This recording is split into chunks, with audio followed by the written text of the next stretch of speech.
Hey there, brother friends and sister friends. Welcome back to the Heart Set Above podcast, where we talk about practically living out our faith while navigating a world that looks very different from Eden.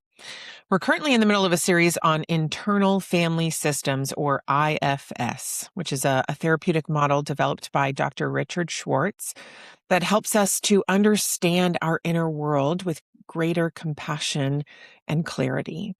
In our last episode, I gave you a broad overview of IFS and introduced the three main categories of parts: the core self, which is the part of us marked by calm, curiosity, compassion, clarity, courage, confidence, creativity, and connection.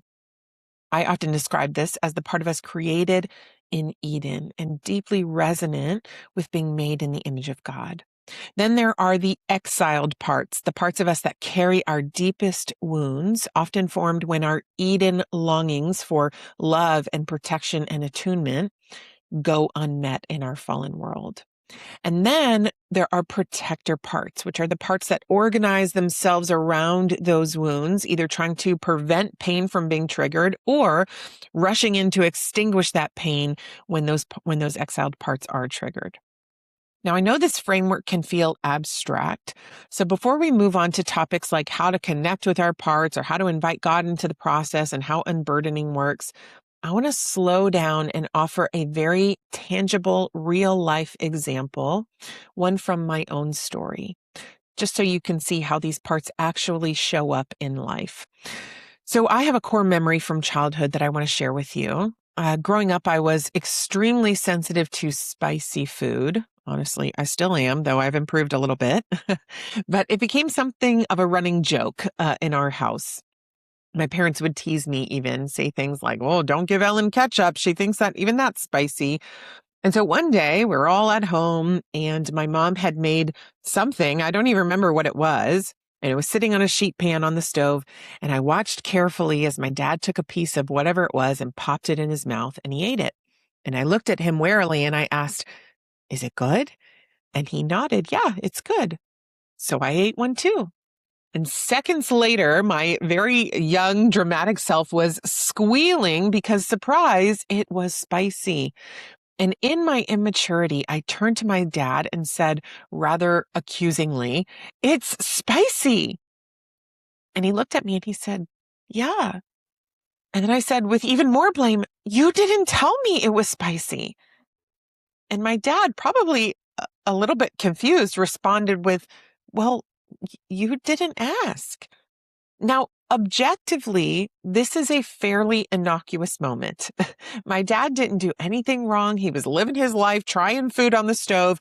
Sure, it might have been nice if he'd thought to warn me, but it certainly wasn't neglect or failure on his part. But here's the thing. My child brain didn't experience it that way. I really believe this moment may have been one in a series of moments where an exiled part broke off from my core self and began carrying a core wound. And that wound sounded something like this: no one will protect you. You're not worthy of protection. You need it, but no one loves you enough to offer you protection. So you're going to have to do it for yourself. That belief did not form because that was true. That distortion was formed because I was a child living east of Eden, longing for perfect attunement, perfect protection, and perfect care from an earthly parent who simply did not have the capacity to provide a perfect Edenic level of love. And I'm sure that there were many moments over time that reinforced that core distortion. I was not worthy of protection. So once that exile was carrying pain inside of me, my system adapted around it, because that's what our systems do. Protector parts formed around that core wound to keep me from feeling the pain of it constantly throughout life. One of those protector parts developed a strategy that sounded something like this: people are unreliable. They will let you down. So don't depend on them. Don't be vulnerable. Never need anything. Now, it would be very easy to look at that protector and say, that is part of the problem. That part is the problem, especially because another part of me deeply longs for connection and intimacy and resents the walls that this protector part built throughout my life. But here's an important IFS principle. If you're not experiencing one of those 8 C's, calm, curiosity, compassion, clarity, courage, confidence, creativity, or connection, you are likely in a part, not in self. Resentment toward a protector part is just another part. It's a good part, one that wants connection, intimacy, and reliance on others, but a part that does not have the power or maturity to be in control all of the time internally. So the way we often try to deal with parts like this is very top down. We say things like, this invulnerability part is a problem. It needs to go. It's ruining things. Ignore it or get rid of it.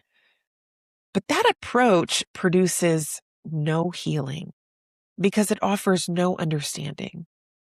IFS takes a different posture. Instead of trying to eliminate protectors, we seek to try to understand them.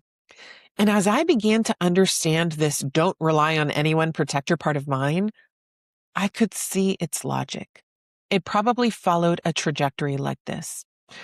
I saw how devastating it was when you weren't protected. And I can't let that happen to you again. So I'll make sure that you never need anyone, ever. We'll stay ahead of life. We'll stay guarded. We'll stay invulnerable. So you never have to experience that pain ever again. This protector part of mine wasn't cruel. It was terrified. And it was trying imperfectly, but sincerely to love me and keep me safe. And truthfully, this protector part probably did save me from certain kinds of pain, and I can honor that, even while recognizing that carrying this strategy into adulthood became exhausting and lonely. You see, in IFS, healing doesn't happen by ignoring protectors or by overpowering them.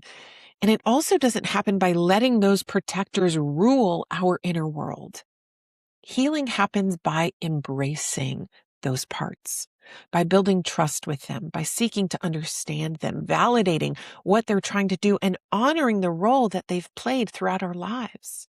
And then, only with their permission, we can gently access the exile that they've been guarding to heal up that core wound. For me, once that don't trust anyone to protect you part trusted me enough to step aside, I could see that core distortion the exile underneath was holding.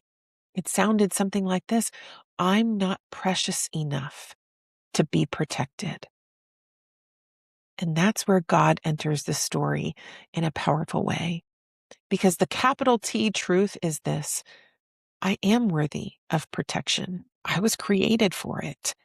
And though my earthly father did protect me in many ways, he is also fallen and incapable of offering me the perfect protection that I was created for. No human parent can meet Eden-level expectations no matter how much they love us.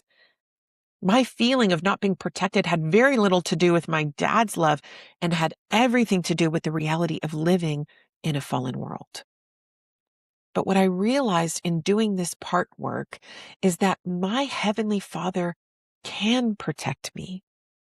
And then when that truth is received, not just intellectually, but relationally between me and God, between God and my protector parts or my exiled, wounded parts, the burdens that those parts have been carrying can finally be released. The protectors no longer have to exhaust themselves. The exiles no longer have to carry the pain and the distortion. And that core self that was created in Eden can lead fully anchored in God's care. And for me, that happened when I was able to finally hand over a core exiled part. That little girl in me who was looking up at her dad at the stove, waiting for protection that in her mind never came. Once I was able to place her, that little girl, in God's hands, really place her there, there was a release. It was no longer me that needed to be protected by my own striving. And the parts of me that had spent years guarding her no longer had to stay on high alert, hypervigilant. She was now firmly held in God's perfect care and protection.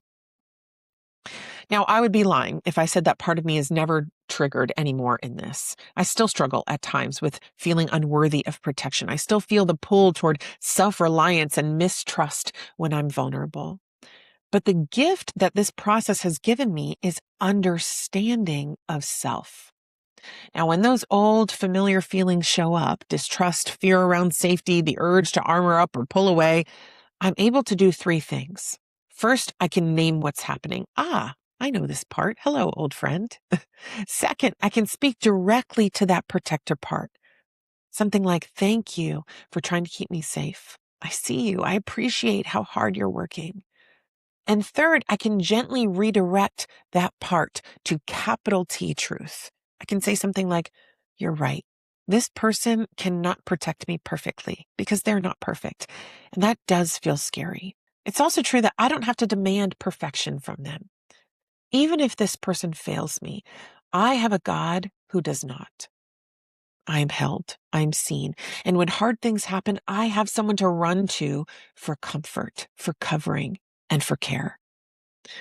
And from that place, my parts can rest.